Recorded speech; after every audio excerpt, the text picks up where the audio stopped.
Hello students, आप सभी लोगों का बहुत बहुत स्वागत है हमारे यूट्यूब चैनल एजुकेशन जंक्शन में। मेरा नाम है चौमरी शर्मा। आज के इस वीडियो में हम डिस्कस करेंगे class 12 physics most important topics for board exam 2024। जैसा कि बच्चों आपको पता है कि आपका बोर्ड एग्जाम 4 मार्च को अरेंज हुआ है, ठीक है, जिसमें कि आप लोग, मेरा मानना है कि बहुत अच्छे से अपनी तैयारी कर रहे होंगे।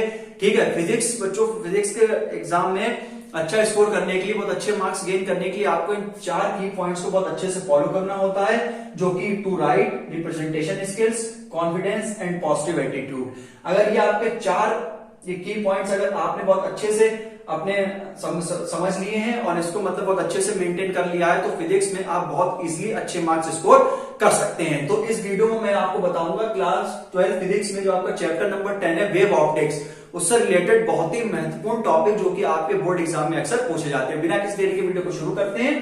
ठीक है, की पॉइंट्स को आप हमारे बहुत अच्छे से ध्यान रखेंगे।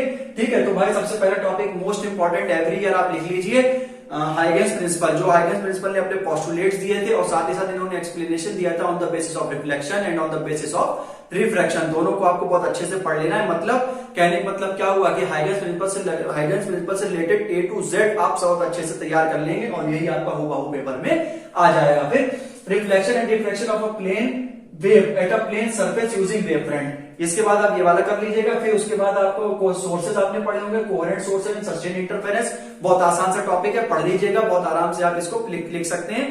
ठीक है, आसान सा सेट 1 अगर आपके सामने हाथ लग गया अगर तो ठीक है, तो कोहेरेंट सोर्सेज सस्टेन इंटरफेरेंस ऐसे ही पूछ लिए जाएंगे डायरेक्ट। ठीक, उसके बाद refraction due to single slit, the width of central maxima, सिर्फ उसका क्वालिटेटिव ट्रीटमेंट। तो मेरा मानना है कि चैप्टर बच्चों बहुत बड़ा है थोड़ा, मतलब ठीक है, तो आप सिर्फ और सिर्फ इस चैप्टर में क्या ना छोड़ें, हाइगेंस प्रिंसिपल आप बिल्कुल भी ना छोड़ें। हाइगेंस प्रिंसिपल आपका बिल्कुल 100% एग्जाम में पूछा जाता है, इसीलिए मैंने क्या करा, इस पर बिल्कुल डबल टिक भी लगा रखा है। आप यहाँ पर एवरी ईयर या 100% लिख सकते हैं। और फिजिक्स में सिर्फ और सिर्फ अच्छा स्कोर करने के लिए अगर हम कहें तो ये सिर्फ एक ही चीज जरूरी होती है कि जितना आप लिखेंगे उतना ही आप बेहतर बनेंगे। तो मेरा मानना है कि जो भी आप चीजें लिखें, जो भी चीज आप अपने डेरिवेशन आपने तैयार करा, जैसे आप मान लीजिए हाइगेंस प्रिंसिपल आपने तैयार करा, या मान लीजिए diffraction due to single slit तैयार करा, तो इसे आप क्या करें, लिख कर देख लें और ऐसे लिखें कि आप जहां लिख रहे हैं आप ये समझिएगा कि हम इसे ऐसे ही अपने बोर्ड एग्जाम में रिप्रेजेंट करेंगे। तो भाई चैप्टर 10 में आपको जो है वेव ऑप्टिक्स में मैंने लगभग एक ही टॉपिक बता दिया। हाइगेंस प्रिंसिपल पढ़ लीजिए, diffraction due to single slit पढ़ लीजिए